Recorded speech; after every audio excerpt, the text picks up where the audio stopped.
Nega model qizlar mayizli suv ichadi?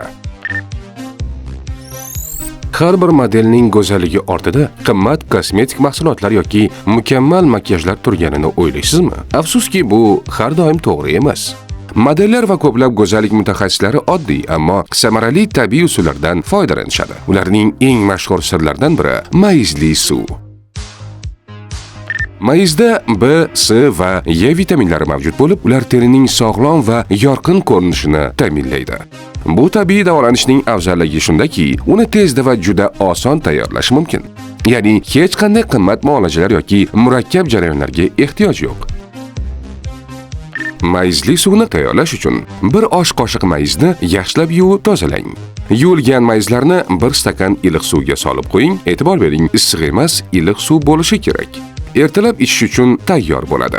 Yana bir afzalligi shundaki, uni muntazam ravishda ichish kerak emas. Yaxshi natija uchun oyiga atigi 5-6 kun ichish kifoya. Tibbiyot 103 rasmiy kanalimizga obuna bo'ling.